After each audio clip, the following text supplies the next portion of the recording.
She scrubbed other people's floors just to give her daughters the best she could.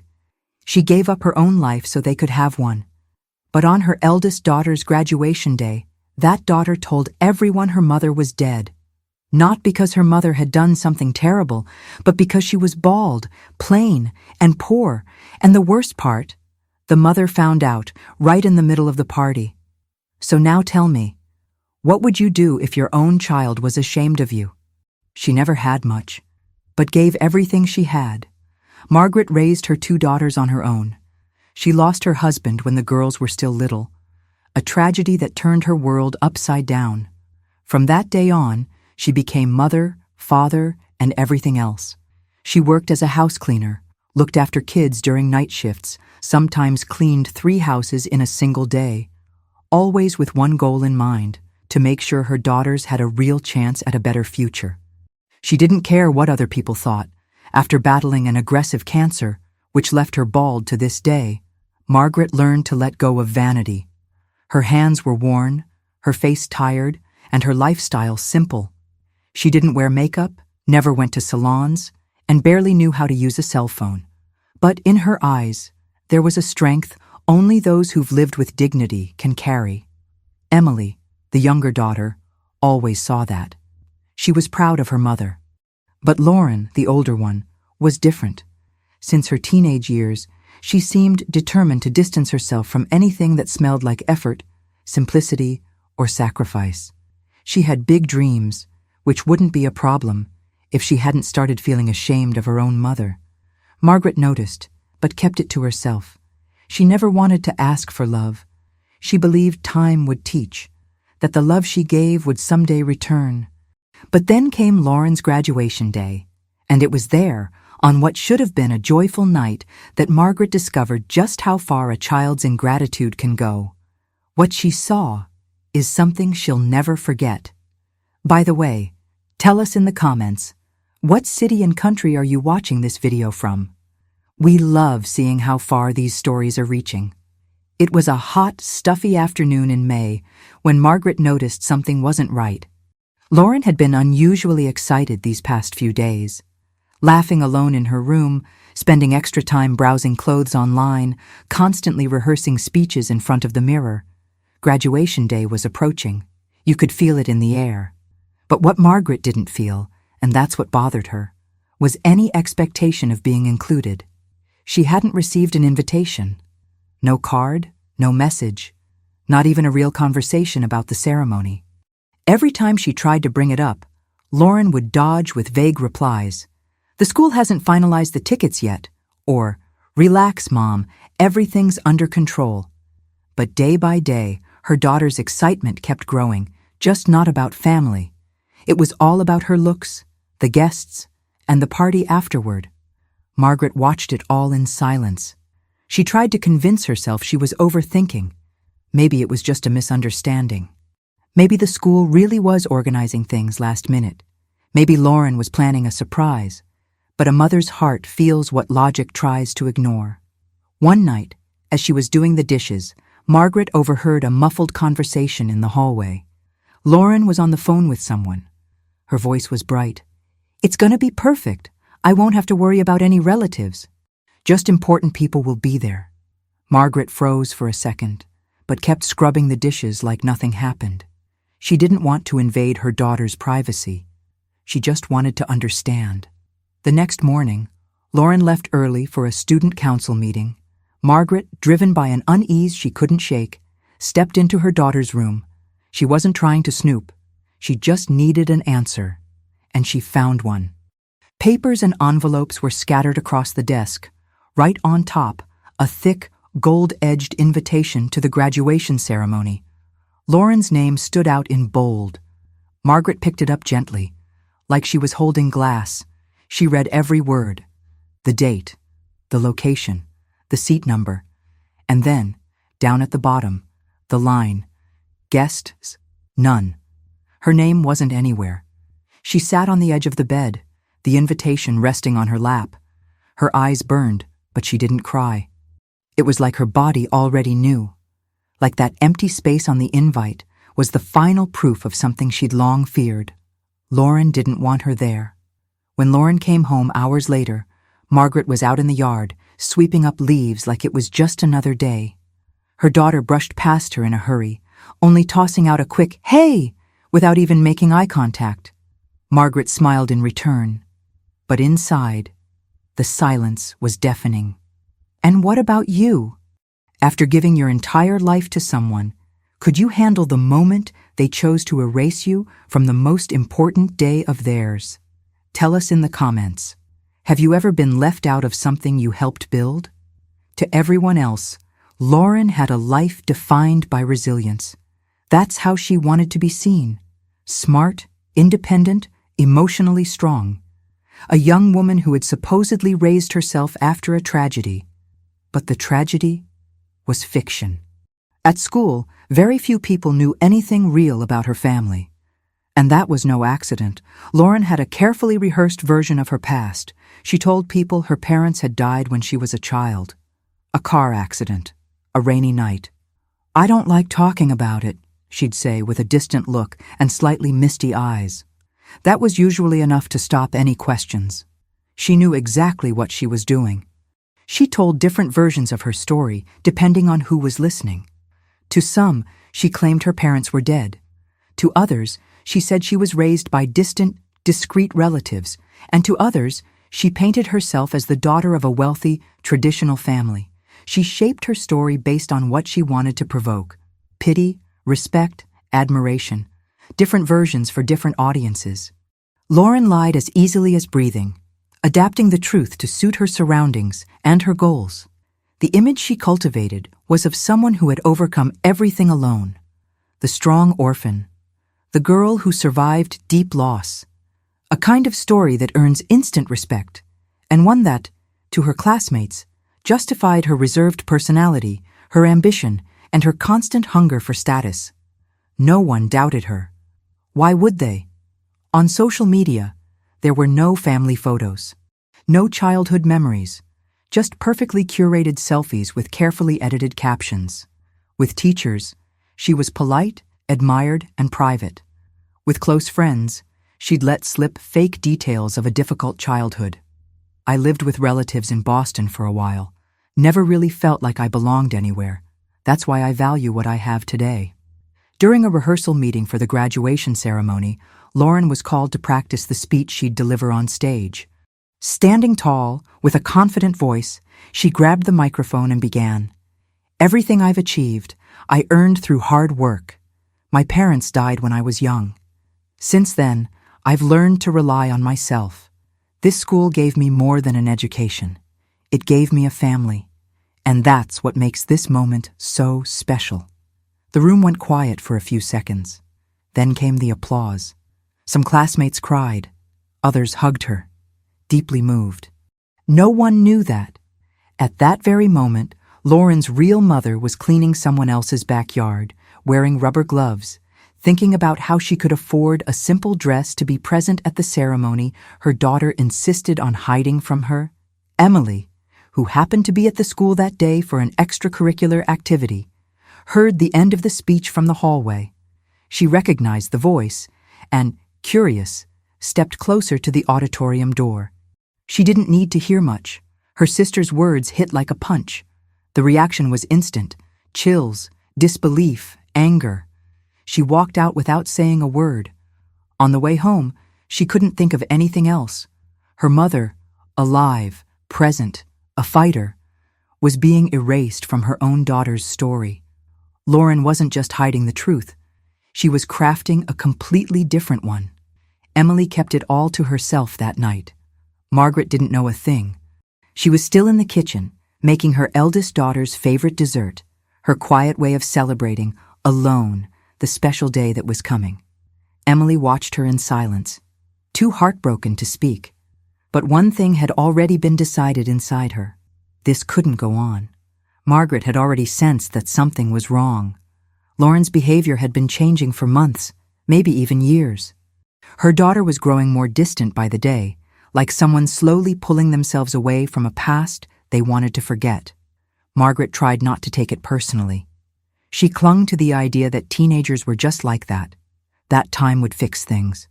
that a mother's love could withstand even rejection. But something about that week felt heavier. Lauren was more restless than usual. She spent hours locked in her room, went out wearing expensive clothes Margaret had never seen before, and returned late at night. Any conversation about the graduation never made it to her. Margaret didn't know the date, the time, or even the location of the ceremony. When she asked, Lauren would avoid eye contact and say the school hadn't finalized everything yet. But the look in her daughter's eyes said otherwise. Everything was ready, except for one thing: her mother's presence. One afternoon, while cleaning the hallway, Margaret noticed Lauren's bedroom door slightly ajar. Her daughter had rushed out. The lamp was still on, blankets tossed over the bed. Margaret hesitated for a few seconds, feeling like an intruder inside her own home, but something nudged her forward, a feeling she couldn't explain. She walked in slowly, as if the floor might wake up ghosts. She only meant to tidy up the room, maybe fold the shirt that had fallen on the floor. But then she saw it. In the corner of the desk, an open beige folder, and inside, partially covered by papers, a silver-edged envelope. Margaret gently pulled it out. It was an invitation. The invitation. She read it slowly. Graduation ceremony, date, location, dress code, Lauren's name printed at the top. Her chest tightened. And then, at the bottom, where the guest information should have been, she found the space left blank. No names, no mention of family, no sign of her. She stood there, holding the paper in her hands, like she had just opened a letter of emotional dismissal. It wasn't just about not being invited. She had been excluded with precision, on purpose. There was no mistake. It was a choice. She sat down on the edge of her daughter's bed and stared at the floor. She stayed there for several minutes, completely still. Her hands trembled, but her face stayed calm. She didn't cry. Margaret was the type who swallowed her tears, who learned how to breathe slowly when her heart wanted to scream. She placed the invitation back inside the envelope and returned everything exactly as she had found it. She left the room without a sound, but inside her, something had shifted. Now she knew. It wasn't just in her head. Lauren really was trying to leave her out. That night, she had dinner alone. She made rice and grilled chicken, the way her daughter liked it, even though she didn't know if Lauren would come home to eat. The table was set. 2 empty chairs. Only the ticking of the clock filled the kitchen. Margaret chewed slowly, without hunger. The food had no taste. The bitterness was somewhere else. Emily had been carrying a weight on her chest ever since the day she heard her sister's voice echo through the school auditorium. One phrase haunted her. "My parents died when I was little."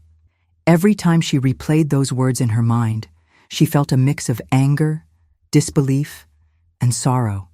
That Wednesday morning, Margaret had left early for work. It was the final week before graduation, and Lauren was on cloud 9. She was trying on dresses in her room, texting nonstop, posting smiling photos as if she lived in a fairy tale. But Emily was just watching. They barely spoke anymore. But that day, Emily decided she couldn't hold it in any longer. After lunch, she went upstairs and walked straight into Lauren's room without knocking. Her sister was standing in front of the mirror, testing out her makeup. "Can you explain why you're telling people our parents are dead?" Lauren froze. The foundation brush stopped midair. She didn't turn around right away. "What are you talking about?" She tried to play it off, still avoiding eye contact. "I heard you. At the graduation rehearsal. I was there. I heard it with my own ears. You said you didn't have a family, that your parents died when you were a kid." Lauren finally turned to face her. For a second, her eyes showed discomfort. Then, as usual, they hardened. "Emily, things are more complicated than you think." "No, they're not. We have a mom. She's alive. She works herself to the bone to keep this house running. And you're out here saying she's dead? Do you even hear yourself?" Lauren crossed her arms, leaning against the desk. "The people I hang out with now, they're different. They come from big, traditional families, with strong last names and impressive histories. If I show up with a bald mom who cleans houses for a living, they'll look at me like I'm trash. I don't want that. I fought hard to leave that image behind." Emily went silent for a second. Then she let out a bitter laugh. "You didn't leave an image. You left reality. And now you're spitting on the person who gave you everything." "I'm not spitting on anyone. I'm just trying to build a better life. That's not the same thing." "No, Lauren. Building a better life means bringing the people who love you along, not erasing the story that got you here." Lauren looked away.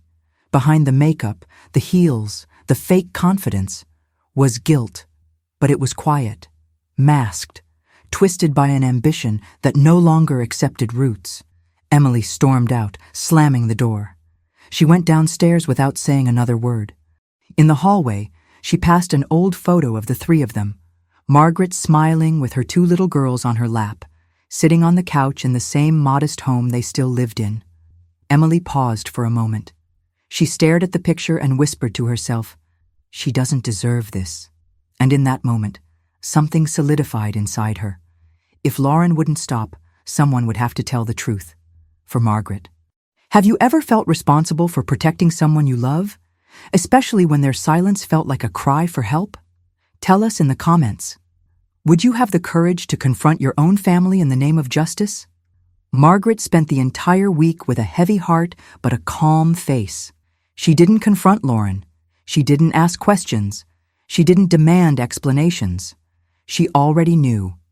The hidden invitation, her daughter's silence, the vague excuses, all of it had said what words never could. But one thing Margaret had decided. She was going to the graduation, not to make a scene. Not out of revenge, but because she had the right to witness her daughter's achievement. She had the right to see it with her own eyes, even if Lauren wished she wouldn't be there. On Friday morning, Margaret left work early. She asked the lady she cleaned for if she could leave a bit sooner, and headed straight to a thrift store at the end of the avenue. It was small and quiet, but it always had some decent pieces. She walked in slowly, like someone carrying the weight of too many decisions. The racks were filled with dresses long forgotten from someone else's story. Margaret ran her fingers across the fabrics one by one, feeling their texture, imagining how they might look on her thin, time-worn frame. She wasn't looking to stand out. She just wanted to be worthy of the moment. After nearly an hour, she found it.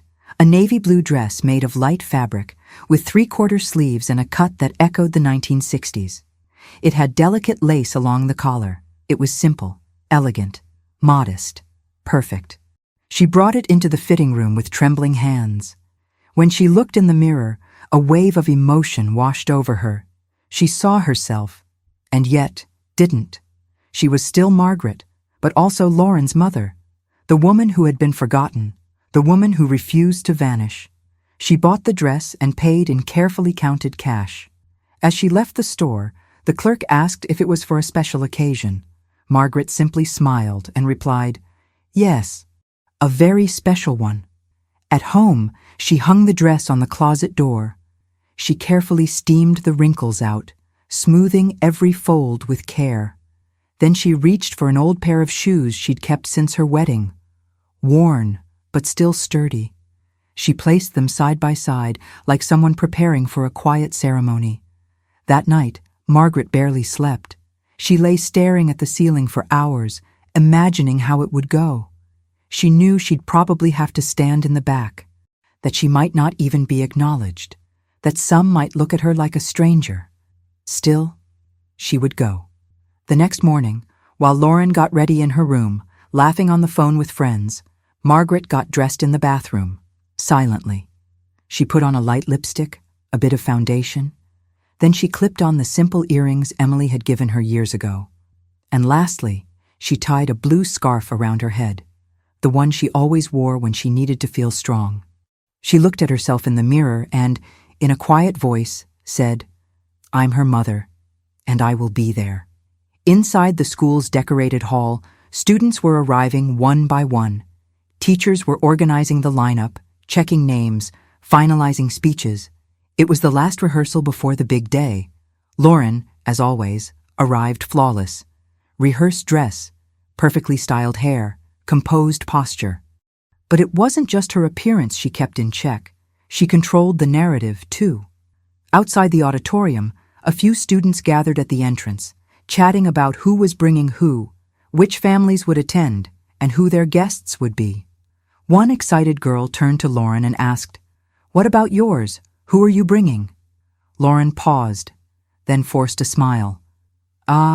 It's complicated. My mom, well, she doesn't really do these kinds of things. She's kind of private, and she doesn't really fit in." She said it in a casual tone, like she was commenting on the weather. The group chuckled quietly. One of them joked, "Like an artsy mom." Lauren laughed along but lowered her voice. "More like, she's just really plain. She cleans houses, not really polished. And to be honest, she's bald, wears a scarf. I don't want people staring, you know?" The sentence hung in the air like a silent punch. Some laughed nervously. Others just looked away. It was uncomfortable. But no one had the courage to speak up. Emily, who had arrived early to help with the event preparations, overheard the conversation from down the hall. They didn't see her. But she heard every word. She froze. Her face burned. Her hands trembled. It was like every suspicion she'd ever had just been confirmed, brutally. Lauren hadn't just hidden their mother. She was ashamed of her. Ashamed of the scarf on her head. Ashamed of her simplicity. Ashamed of the woman who stayed up countless nights just to give her a better life. And worst of all, she said it like it was nothing. Emily couldn't bring herself to walk into the auditorium. She turned around, not even sure where she was going. She sat on the steps at the back of the school, breathing deeply, trying not to cry. But the tears came. Meanwhile, back at home, Margaret was gently steaming the dress she'd chosen. She replayed the directions to the school in her head, imagined where she might sit, what she would say if she saw Lauren. She was anxious, but hopeful, like any mother who still loves, even when that love isn't returned. On Lauren's side, there was no room for hope. Only image, only appearance. Have you ever felt ashamed of someone who loved you deeply, just because they didn't fit the image the world expected? If so, be honest in the comments. Or, if you were the one who experienced that kind of rejection, how did it feel to realize someone close to you was ashamed of who you are? The sky was beginning to darken as Margaret stepped off the bus and walked toward the school. The wind was gentle, just enough to stir the blue scarf wrapped around her head. In her hands, she carried a small purse, old but clean, and in her eyes, a mix of nervousness and hope. It was graduation night. She arrived early. She preferred it that way. Avoid the crowds, avoid the attention. She knew she didn't have an official invitation, but she also knew the ceremony was open to the public. Maybe she'd have to stand, maybe in the back. That didn't matter. What mattered was being there, seeing Lauren graduate. Feeling, somehow, that she was part of it. The courtyard was full. Parents, students, teachers, photographers, all beneath strings of lights and balloons in the school's colors. Margaret walked slowly, taking in every detail, soaking in the moment. She tried to smile, tried not to look out of place. She wore the navy blue dress she'd bought a few days earlier. She'd put on perfume. She was well dressed, but the discomfort was in everyone else's eyes. As she walked past small groups, she began to notice the stares. Some people looked and quickly turned away. Others whispered quietly. No one greeted her. No one asked if she needed help. It was as if she was there by mistake. A group of mothers, all in expensive dresses and flawless hairstyles, looked at her for a few seconds. One of them tilted her head and whispered something to another. They chuckled quietly. Margaret pretended not to notice. She made her way to the side bleachers, where there were empty seats.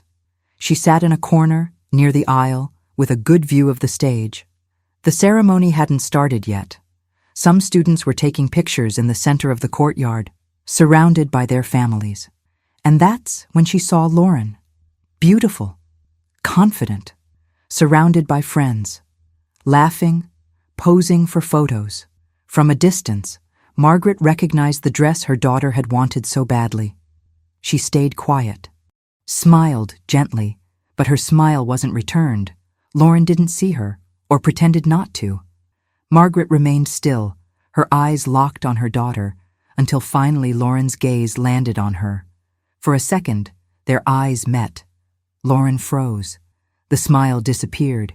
It lasted only a moment. But Margaret noticed it all. The sudden stiffness in her daughter's face, the discomfort, the slight shift in direction, like someone subtly avoiding a problem. That reaction hurt more than any word ever could. The ceremony started soon after. The graduates were called to the center area. The lights dimmed. A school video began playing on a makeshift screen. But Margaret could no longer focus. The sound felt far away. The spark in her eyes, which she had carefully brought with her, was starting to fade. Not because of the grandeur of the event, or the lights, or the expensive clothes, but because of what it all revealed. She didn't belong in that world. At least, not in her daughter's eyes. The ceremony continued with formal speeches, performances, and the symbolic handing out of diplomas. Margaret watched in silence, seated in the corner of the bleachers, trying her best to seem invisible. The blue scarf on her head moved gently in the evening breeze, and her eyes never left Lauren. She was there for her. Only for her. But something began to catch her attention. During the breaks between speeches, a few of Lauren's classmates were chatting loudly near where Margaret sat. Excited teenagers, high on the energy of the night. Two boys were talking about the families in attendance and about Lauren's inspiring story. "She's from a pretty traditional family, right?" one of them asked. "Totally. Her mom owns an art gallery, and I think her dad was a partner at some investment bank," the other replied confidently. Margaret stopped breathing for a moment. She leaned in just slightly, trying to be sure of what she was hearing. The first boy continued. "She said she grew up in these massive houses, had private tutors, traveled through Europe with her parents when she was a kid. That's why she carries herself like that. She's different. Like she was born for this kind of crowd." Margaret felt a weight settle in her stomach. The boys kept talking, but the rest of the world faded into a muffled silence. Like a pane of glass had dropped between her and everything else. An art gallery, European vacations, a banker father. This wasn't just shame. This was a total reinvention. Lauren had built a luxurious version of her origins and shared it with the world like it was pure truth.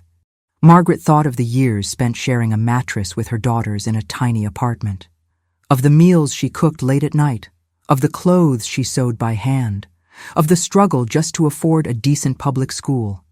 And now, she was being rewritten as some inconvenient footnote. She wanted to leave, but she stayed. She needed to see how far Lauren was willing to go. Soon after, a teacher stepped onto the stage to introduce a few graduates with inspiring life stories. When she said Lauren's name, the description was painful to hear. Only daughter of a respected family of art entrepreneurs, Lauren has always been a shining example of discipline, elegance, and commitment. Her family legacy is built on generations of success and philanthropy. Margaret lowered her head. The shame wasn't for herself. It was for her daughter. And maybe for believing that love alone could keep someone anchored in the truth. Have you ever been turned into someone you're not, just because the truth about you didn't seem good enough? If yes, or if this makes you as angry as it makes us, share your thoughts in the comments. Your story might inspire someone more than you realize. After the teacher's speech, murmurs began to ripple through the audience. Some parents seated near Margaret whispered to each other about the girl from the wealthy family. An older man mentioned he recognized the family's name from art exhibitions in New York. A woman chimed in, saying Lauren's grandfather had once donated to a prestigious university. Margaret stayed silent. It was as if she had been transported into another universe, one where she didn't exist, and not because people around her ignored her, but because, in the version of the story her daughter had told, she had never truly existed at all. The event continued with musical performances and tributes, while Lauren now walked across the courtyard like a celebrity. Classmates approached her, praising not just her looks, But her story, her refined posture, her sophisticated aura, it was as if she belonged to those lights, to that elite world, and she loved it. "I always knew there was something different about you," said one classmate with a smile, holding onto her arm. "You have this glow, this elegance. The way you speak, it's like you grew up in another country." Lauren smiled naturally, without hesitation. "Thank you. My parents were always very strict about that. Since I was little, they made sure I carried myself properly. They valued culture, education, all of that." From her seat in the shadows, Margaret felt a tightness in her chest. She was the one who taught Lauren to speak clearly. She read library books aloud to her daughters every night before bed. She taught them how to express themselves because she knew the world didn't forgive people who came from the bottom. And now, all of that was being credited to a made-up family, one Lauren invented to erase the truth beneath a layer of social polish. More students walked up. "Your mom owns a gallery, right? I think I've seen her name somewhere." "Yes, yes," Lauren replied, smiling like she was confirming the obvious. "She works in modern art curation. She's very private, so she didn't come tonight, but she's incredibly proud." Margaret lowered her eyes. This wasn't just lying anymore. It was a performance, an alternate life her daughter had created, and Margaret was watching it all unfold quietly from outside the script. She looked around, searching for a familiar face, but she was alone. No student, no teacher looked at her as Lauren's mom. To everyone there, that mother was someone else, an elegant woman, invisible, with a backstory perfectly tailored for the stage Lauren so desperately wanted to claim. And Lauren? She kept smiling, feeding every word, every illusion. The more they praised her noble background, the more secure she looked. The farther from the truth she went, the more comfortable she seemed. Margaret knew now this wasn't about shame anymore. It was a choice. Cold, calculated. And right there, in the middle of that crowd, she finally understood. Lauren didn't just want her out of the picture. She had planned everything so that no one would ever know where she truly came from. The ceremony had already passed its halfway point when Margaret felt the need for air. Her heart was tight, her stomach churned, as if her entire body was trying to expel something her soul still insisted on holding on to. She rose slowly from the bleachers and walked toward the side hallway, where fewer people passed by. She needed to breathe. She needed to be alone, far from the stairs, far from the giant lie being celebrated as if it were truth. The lighting there was dimmer. The school walls, lined with old student photos and dusty trophies, felt more real than everything happening outside. Margaret leaned against the wall, adjusted the scarf on her head, closed her eyes, and simply tried to exist in silence. Then she heard footsteps. Two voices approached, laughing quietly. She recognized the sound immediately, Lauren's voice. Margaret's heart began to race. She thought about slipping away, but there was nowhere to go. The hallway was narrow, and the shadows hid her well enough not to be seen. So she stayed still and listened. "I just want tonight to be perfect," Lauren said. Her voice was steady, almost annoyed. "It's my moment. I don't want anything reminding me of that." "But what if someone asks?" her friend replied. There was a brief silence. The sound of Lauren's heels echoed down the hallway. Then came the phrase, cold, precise, lethal. "If they ask, I'll just say my mom's traveling, or that she chose not to come, whatever works. But honestly, I'd rather they just think she doesn't exist. Makes things easier." Those words cut through Margaret like blades. She didn't move a muscle. She simply took a deep breath, like someone trying to contain an earthquake inside their chest. I'd rather they just think she doesn't exist. It wasn't an exaggeration. It wasn't a misunderstanding. It was the raw truth. Her own daughter chose silence, lies, and total erasure, and did so with ease, as if it were the only acceptable option. As if Margaret were a burden, a mistake, something to be swept beneath the glossy image Lauren was so desperate to build. Margaret didn't react. She waited until the voices faded. Then, once she was sure she was alone, she slowly returned to the courtyard. She sat back in the bleachers, but no longer looked at Lauren. Not at the stage, not at the world. The silence inside her was louder than any graduation music. It didn't hurt in her body. It hurt in her identity. It was as if, all at once, every ounce of love she had poured out over the years had been handed back to her as shame. And yet, she still sat there. Because even when the whole world insists on erasing you, a real mother stays. Have you ever heard something from someone you love and knew, in that moment, that you'd never forget it? Share with us in the comments. What's the most painful thing you've ever heard from someone you never thought would hurt you? Margaret didn't cry. After hearing a sentence that, in any other context, would have shattered a mother from the inside out, she simply returned to her seat. The blue dress, which once felt like a simple and honest choice, now weighed on her like a war uniform. The scarf on her head no longer symbolized survival. It had become the target of her daughter's shame. Still, she remained seated, in silence, back straight, eyes fixed on some random spot on the stage. Up there, Lauren kept receiving praise. The teachers smiled. Classmates approached her with gifts, congratulations, and promises for the future. She looked radiant, basking in the height of a lie she had carefully built, and Margaret saw it all. But what no one saw was what was happening inside that woman. It was as if time had rewound, as if Margaret were reliving, in seconds, every moment she had scrubbed floors on her knees with aching back, wondering how she would pay for her daughter's school supplies. Every time she had said, "It's okay, sweetheart," even with a fever, just to keep them from worrying. Every time she smiled, watching them fall asleep after eating little, but enough, because that's all they had. And now, the reward for all of it was erasure. She remembered the first time Lauren scraped her knee and cried in her lap, the first night they slept together after their father died, curled up on the couch, the freezing mornings when she got up earlier just to leave warm milk on the table before heading to work. And she thought, where did I lose my daughter? But she didn't cry. The event carried on. The crowd clapped. The principal stepped onto the stage to deliver a final speech before the official diploma ceremony. Margaret heard it all in fragments.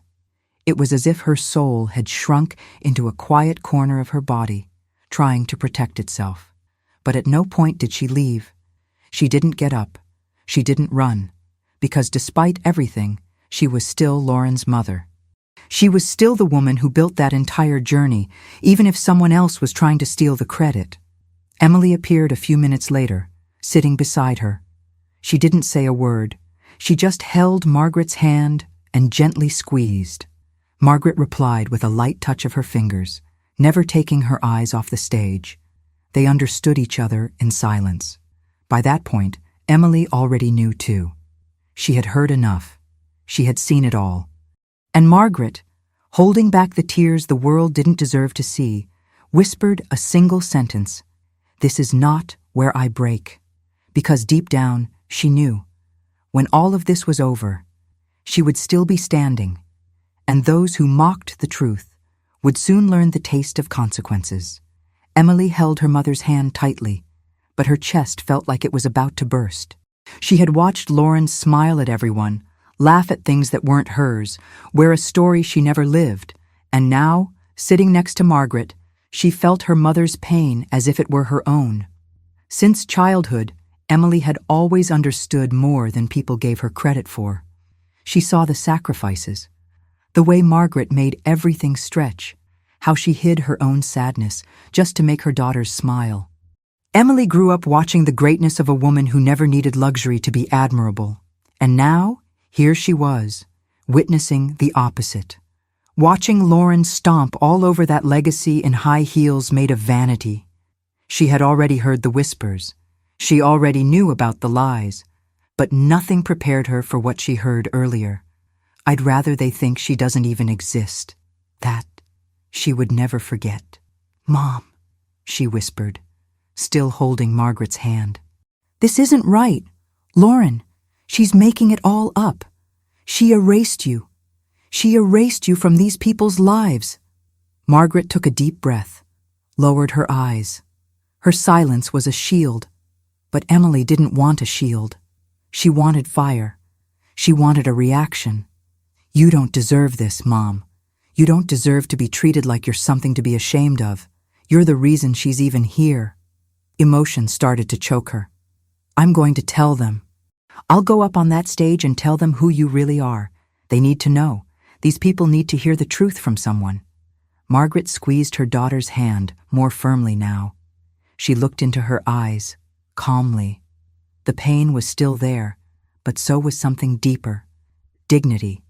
A strength that didn't need to scream. No, Emily, not here. Not like this. But why? She's lying, Mom. She's lying to everyone. And no one will know unless we speak up. Margaret hesitated for a second. Then she said quietly, because I don't want my pain to become the highlight of her night. Emily felt a lump rise in her throat. She fell silent, but inside, her blood boiled. She looked at the stage, where Lauren was being embraced, as if she were some symbol of elegance and achievement. You might not want to do anything right now, Emily said, her eyes filling with tears. But I won't let this go. I won't let her erase you like you were a mistake. That's a promise. Margaret didn't reply, but for the first time that night, she smiled. A small smile, subtle, almost invisible, but real. Because in that moment, she knew she wasn't alone. And what about you? Have you ever watched someone you love be treated unfairly and stayed silent out of respect for their silence? Have you ever felt the urge to speak out for someone when they wouldn't speak for themselves? Share your story in the comments. Your voice might be exactly what someone else needed to find courage. The background music shifted to something lighter, more upbeat. The graduates began moving toward the stage with their symbolic diplomas, surrounded by friends, family, and a sea of phones snapping memories like machine guns. In the corner of the bleachers, Margaret remained seated, but inside, something in her was realigning. Emily was still burning inside. With every camera click aimed at Lauren, her anger grew. She clenched her hands, drummed her fingers against her knees, glanced at her mother like she was waiting for a decision, like she was silently begging for justice. Mom, you're just going to let this slide. Margaret took a moment to respond. Her eyes were on the stage, but not like before. Before, she watched with pain. Now, she watched with precision, like someone who saw everything with brutal clarity. No, sweetheart. I'm just not going to react the way she expects me to. Emily blinked. What do you mean? Margaret turned to her, wearing the calmest expression she had shown all night. Her eyes were teary, but steady, and then she said, I've spent my whole life being underestimated because of how I look, how simple I am, how quiet I seem. But that's where they go wrong. They think silence is weakness. They think just because I don't react, I accept. But what I do is observe. And remember, Emily looked at her closely, you're going to do something, aren't you? Margaret nodded slowly. I am, but on my time, in my way. The truth doesn't need to be shouted. When spoken with elegance, it cuts deeper, and Lauren has no idea who she tried to erase. She then leaned in, speaking in a low voice, almost like a secret. You know what's the saddest part? She still thinks she won. Emily squinted, confused, and she didn't. Margaret took a deep breath. She looked one more time at her eldest daughter on stage, receiving flowers, smiles, and pats on the back. Of course not. If you cut off your own roots, what do you think grows in their place? There was silence between them. Margaret then continued, now with a firmer tone. If I screamed right here, right now, it would just be another scandal. All about anger, about drama. And she'd play the victim, say I embarrassed her, that I ruined her night. No, that would give her exactly what she wants. Emily started to understand. "You're going to flip the table."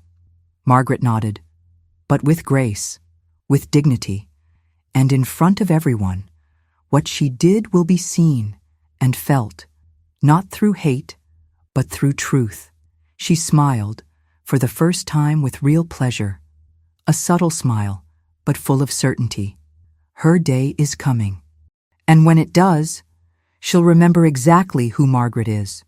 Because, my daughter, it's easy to forget the one who gave you everything, but it's impossible to pretend it didn't hurt.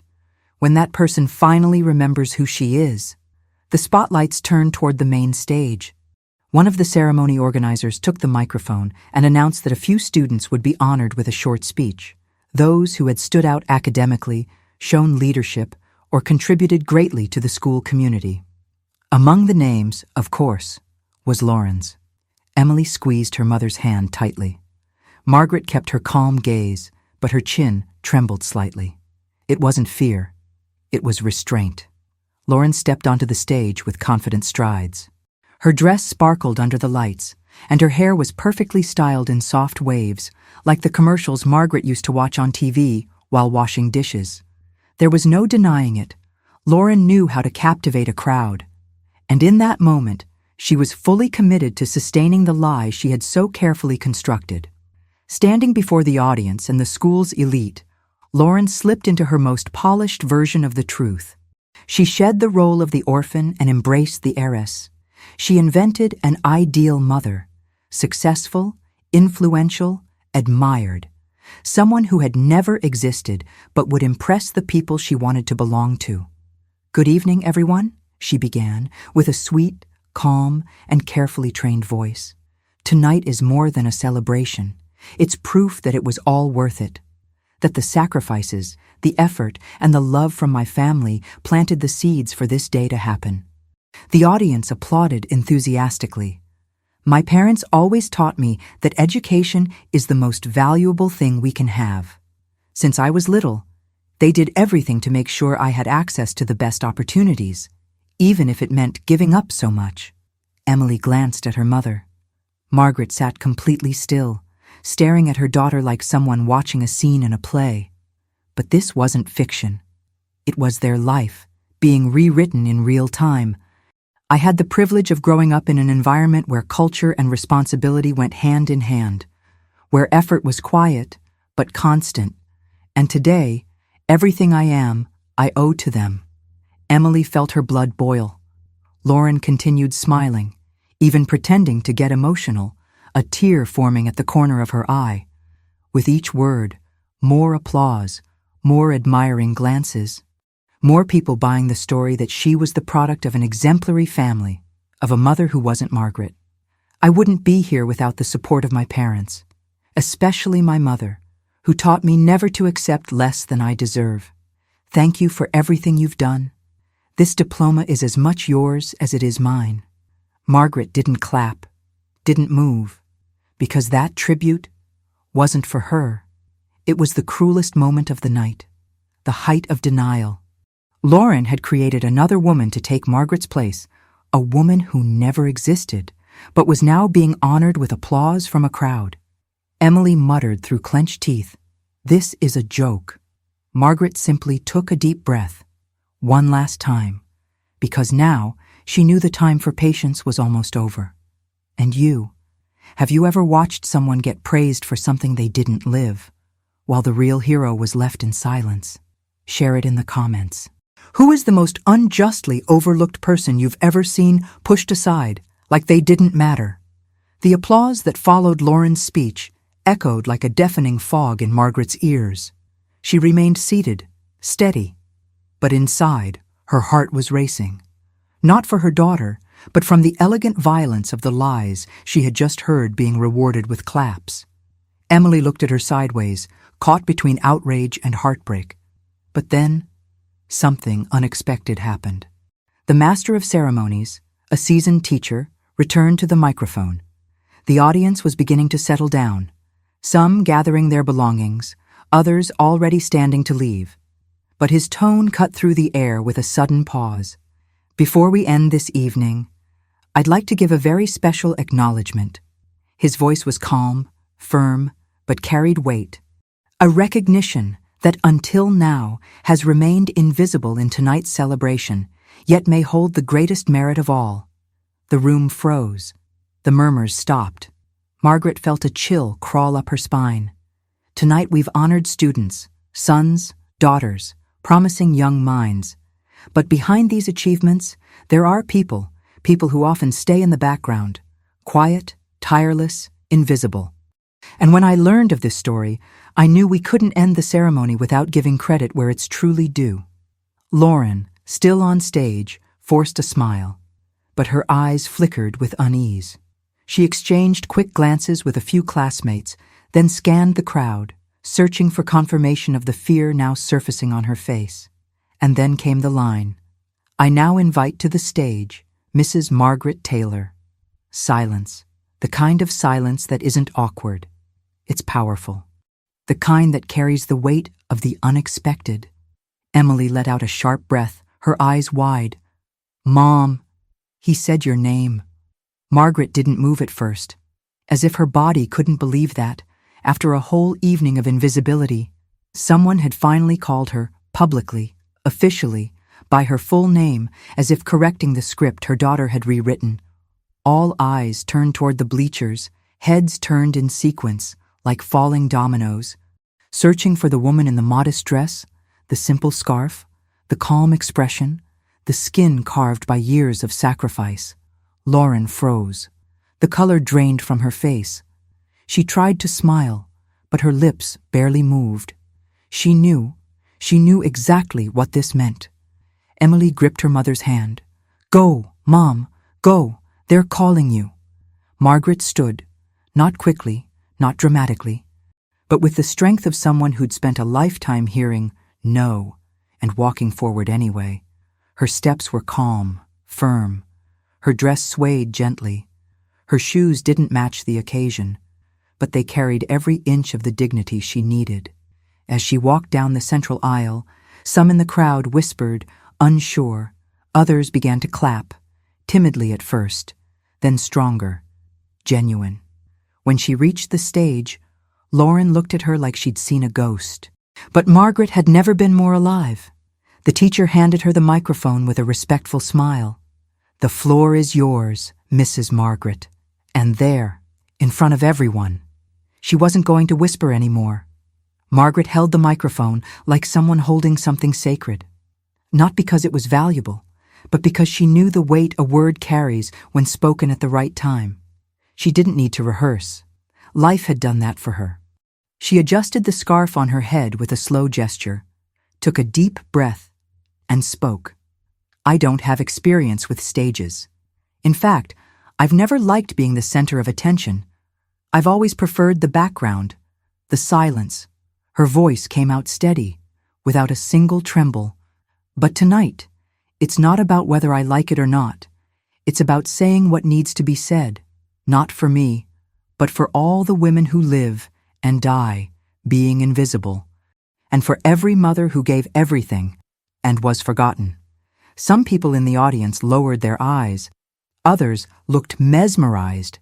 Even the phones, once so active and were now still. "My name is Margaret Taylor. I'm the mother of Lauren and Emily. I lost my husband when they were still little. Since then, my life has been about working and protecting. That's it. Not always perfectly, but always with everything I had." She paused. The silence in the room was absolute. I didn't have an education. I didn't have looks. I didn't have time, but I had love and strength. I cleaned houses. I was a nanny. I scrubbed toilets. I ironed clothes. I did it all with a smile, because to me, being a mother was enough. A wave of emotion spread through the crowd. I was never rich, at least not in the way people measure it in dollars, but I was rich in courage, in sacrifice, in values, and that was never missing in my home. She looked at Lauren. Her eyes held no anger, only sadness and a rare kind of dignity. Maybe I wasn't the kind of mother you see in magazines, but I was the kind who holds a sick child in her arms all night, who pretends to be fine when everything is falling apart, who keeps going even when there's no one left to ask for help. Margaret turned back to the audience. Some people think humility is something to be hidden, but it's not. The real shame doesn't lie in simplicity, it lies in ingratitude. Lauren looked away, embarrassed, but no one was looking at her the same anymore. Margaret took a step forward, her spine straight. If I'm standing here today, it's not to ask for applause. It's just to remind you that sometimes the person you try to hide is the very one who held it all together so you wouldn't fall. The applause that followed wasn't just polite. It was a response, a reverence. Emily was crying openly. Margaret smiled, soft, calm, the kind of pride only someone who's been humiliated and never bowed can carry. And you? Have you ever seen someone stripped from their own story just because they didn't fit the mold? When the applause began to fade, Margaret was still standing on stage. The microphone in her hands felt light now. Light, because what needed to be said had already been said. But then, she looked out at the crowd with a new gaze. Sharper, like something still needed to be set right. She cleared her throat and said softly, "Since I'm up here, I just want to make something clear." The audience fell silent again.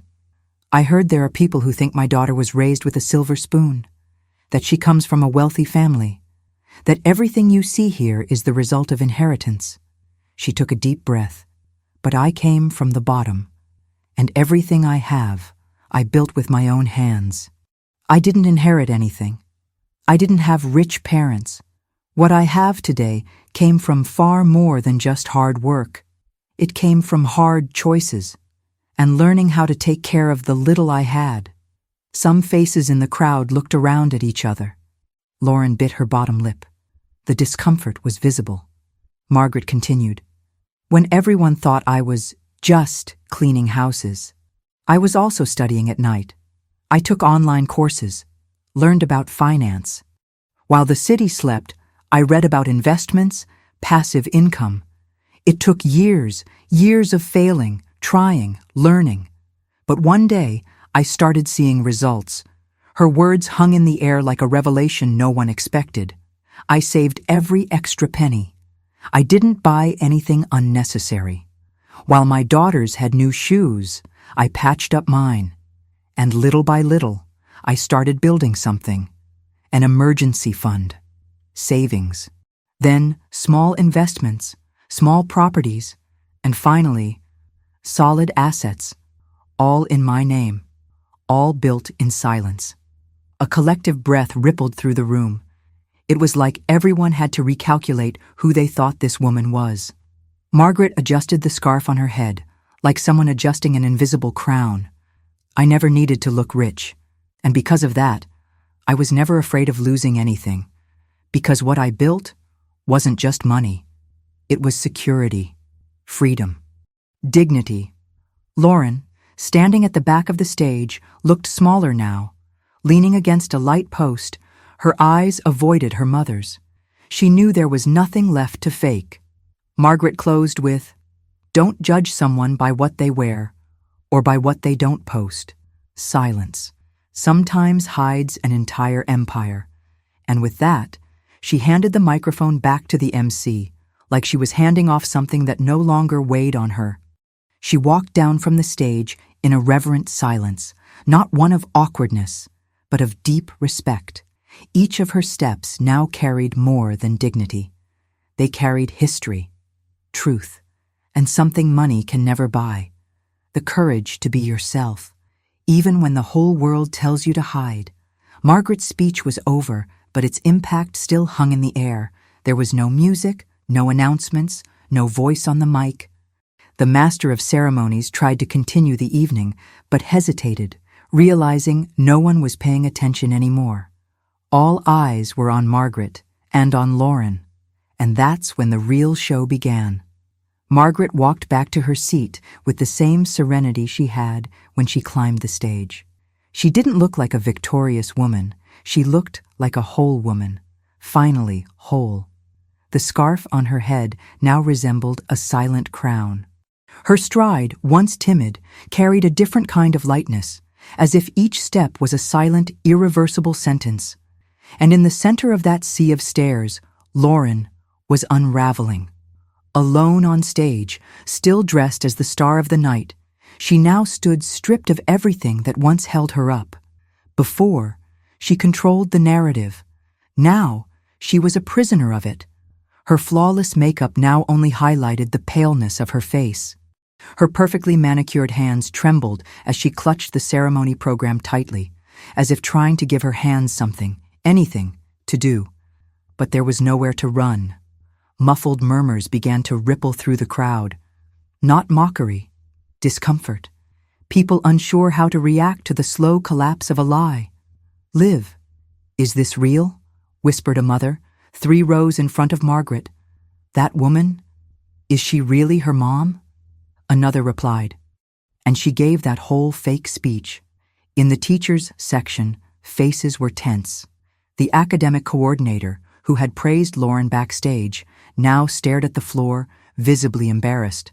The scholarship advisor rubbed his temples, silently. It was as if everyone there was mentally replaying past conversations with her. The invitations, the support, the compliments, all based on a story that no longer existed.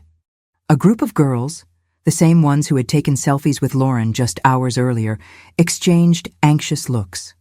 One of them whispered, "She made it sound like her mom was dead, right?" "Yeah," and said her dad was some rich businessman. But her mom cleaned houses and invested, on her own, built an entire portfolio. Oh my God. There was no hatred in their voices, just shock and regret. Lauren started to step down from the stage, but her movements were clumsy and heavy. Her heels struck the floor with sharp, uneasy thuds. She stumbled slightly over the hem of her own dress, and a woman nearby murmured, "It's the weight of the truth." Emily watched from the bleachers. Her expression was stern, but not vengeful. She just wanted her sister to feel, even if just for one night, what Margaret had felt for years, what it's like to be invisible. Lauren moved through the guests like a shadow, looking for a place, for comfort, for an excuse. She found none. The eyes that once admired her now judged her, measured her, questioned her, and worst of all, at that moment, no one seemed willing to listen anymore. The master of ceremonies stepped forward to resume the program, but before he could say anything, Margaret stood up once more. The gesture was quiet, but immediately respected. It was as if everyone instinctively knew there was still something that needed to be said. She didn't ask for the microphone. She simply raised her hand, gently, and the professor handed it to her again, as if it were the natural continuation of what had already begun. Margaret took a deep breath. The gymnasium fell into absolute silence once more. "I don't usually speak twice in the same day," she began, with a half smile. "But I think tonight I need to open up one more part of my heart." People leaned in, listening intently. For many years, I let things happen. I believed time would teach what words could not. I thought that love, even when ignored, would find a way to return. Lauren didn't know where to look. She was trying to hold herself together, but the panic on her face was unmistakable. Emily, still seated beside her mother, kept her eyes fixed on Lauren, not with pride, not with anger, but with the calm focus of someone who knew justice was finally being done. "I built everything I have by myself. No help, no shortcuts. And for years, I've had it written in my documents that everything I own would one day be divided between my 2 daughters. She paused. The air thickened. But today, after everything I've seen, heard, and felt, I've decided to make a change. Lauren's eyes widened. Her expression shifted, this time to real panic. She took a step forward, as if to say something, but stopped. Margaret continued, her voice steady. I've decided that my inheritance will not be divided equally, not because I love one daughter more than the other, but because respect has weight, and choices have consequences. No one blinked. Emily has always stood by my side, even when she could have looked the other way, even when no one else was watching. She was the one who protected me when I didn't even realize I was being hurt. She saw value where others only saw flaws. She was, and is, proud of the mother she has. Emily brought her hands to her mouth, stunned, her eyes filled with tears. Margaret then finished, her voice soft but sharp as glass. So, I'm rewriting my will. Starting today, everything I've built, my home, my investments, my assets, will go exclusively to my youngest daughter. Because gratitude is what sustains what's built with love. A heavy silence hung in the air before the applause came. And when it did, it wasn't explosive. It was long, deep, meaningful. Lauren couldn't look at anyone. Her hands trembled. The downfall she had feared didn't come in the form of a public scandal or shouting match. It came with the loss of the one thing she had valued most, the money, the status, the control, and most painful of all, it happened in front of everyone. Margaret still held the microphone in her hands, but she no longer needed it to be heard. The words she had spoken echoed even louder in the silence that filled the gymnasium. But she wasn't finished. I want to be fair, she said, turning now to the central table, where school board members, teachers, and the attending community sat. And fairness isn't always comfortable. Everyone looked at her with respect, not as the simple mother, but as the woman who, in just a few minutes, had dismantled an empire of lies with grace and strength. For years, I stayed silent, she continued, because I believed that the love we plant will one day bloom. But now I see. Sometimes we have to prune what's diseased to save what can still grow. Emily could no longer hold back the tears. The crying came without sound, running in calm waves, a mix of emotion, gratitude, and surprise. She had never asked for anything, and now she was receiving everything. Emily, Margaret turned directly to her. You never asked for recognition, never demanded attention, but you were with me in every silence. You were there when I needed company in the hospital. You were there when no one else saw me. You are the good root that saved my garden. Emily slowly stood up. Her gaze shifted between the floor and her mother's eyes. She didn't know what to do. She wanted to run, to hug, to say thank you, but she was frozen. Margaret smiled. It's to you, my daughter, that I give everything I've built, not because you're perfect, but because you were loyal. Because you weren't ashamed of my scars, my headscarves, my simple clothes, because you never needed to lie to be loved. Some people in the audience were already crying. Others clapped slowly, as if afraid to interrupt a sacred moment. Lauren, just a few steps away, tried to remain standing. Her ruined makeup no longer hid anything. She knew she had lost. But it wasn't just about the money. It was about the respect of her mother, her sister, the entire school, and herself. Lauren, Margaret called, without anger. You had everything. I gave you my time, my strength, my worn-out knees, my sleepless nights. The only thing I didn't give you was vanity. And that's what you went looking for elsewhere. Lauren didn't answer. She just cried, and lowered her head, as if finally seeing, for the first time, her true reflection, unfiltered. Margaret then concluded, I don't wish you harm. I hope that one day you understand what you did, and maybe, when that day comes, we can look at each other again. But until then, my legacy will go to the one who loved me just as I am. Because love, my daughter, isn't a reward. It's something to be earned. Applause, standing ovation. It wasn't out of pity. It was out of respect. Emily walked over to her mother, and when she embraced her, there was nothing left to say. The world could go on judging by appearances. But that night, truth had won, and with it, the dignity of a woman who never needed to shout to be heard. And you, have you ever had to choose between keeping a bond or keeping your self-respect? Margaret left that graduation a different woman, not because of the standing ovation, not because of the applause, but because, finally, she had freed herself from the burden of pretending she didn't see. She had spent years hoping the love she gave would come back. But she realized that sometimes love also means setting boundaries. And it was exactly that boundary that marked the start of a new life. With the decision made, Margaret and Emily began a new chapter. They bought a smaller house in a quieter town. Margaret began teaching other women about finance, something no one expected from an uneducated cleaning lady.